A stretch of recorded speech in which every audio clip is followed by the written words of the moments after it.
I recently stumbled across a BuzzFeed article headlined, "These teens just invented a condom that changes color if you have an STD," which would be truly amazing if it were true, which it's not.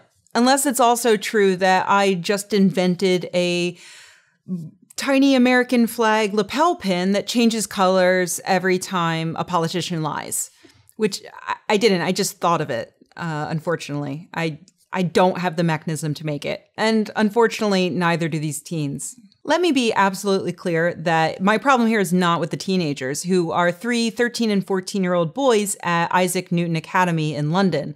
They are great. I love that they are thinking creatively about the serious problem of what to do about sexually transmitted infections. And I'm really proud of them for winning £1,000 and they get to go to Buckingham Palace. It's all great. And it's thanks to a really cool contest, the Teen Tech Awards, which isn't, the whole point is to inspire kids to think up crazy, cool ideas using near future technology. The problem I have is with the outlets that are reporting on this. And it's not just BuzzFeed, it's real news as well, like The Independent and The Washington Post, all of whom are breathlessly reporting that these teens have invented this condom, when in fact not only have the teens not invented the condom, they just thought of it, but also the mechanism they have thought of will not work, and will not work anytime in the near future. You see, their idea is to have the condom change different colors depending upon what STD you have. And they talk about the full gamut of STDs being able to be tested.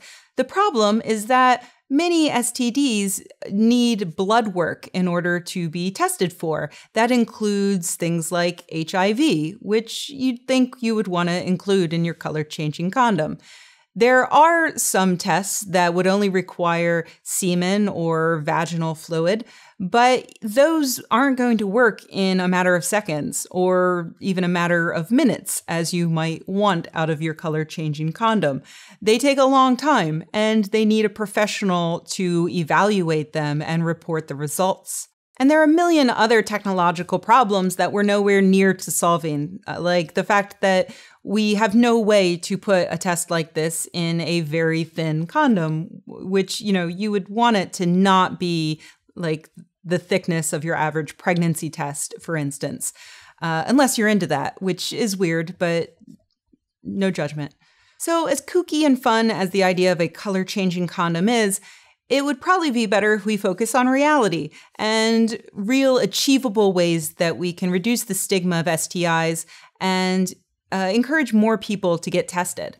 Luckily, there are efforts like that already happening. For instance, Planned Parenthood recently released an app for your smartphone that allows you to quickly and easily order a kit, which comes to you in a discreet box, and allows you to test yourself at home for gonorrhea and chlamydia. You then send off the kit to them, they run the tests, and in the meanwhile, you can use the app to actually ask doctors questions. You will get your results back. If you are positive for one of the diseases, they will actually give you care. If it's chlamydia, they will give you a prescription. You don't even have to leave your house to go see a doctor.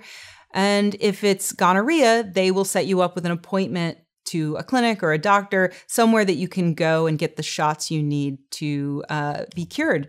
It's an awesome way to give access to people who either don't have easy access to a doctor or who are just embarrassed to talk to a real person about their STIs.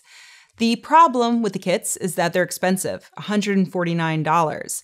So maybe for next year's Teen Tech, some teens can come up with a great creative idea for how we can produce these kits at a lower cost and get them into more people's hands to actually make a real impact on the problem of sexually transmitted infections.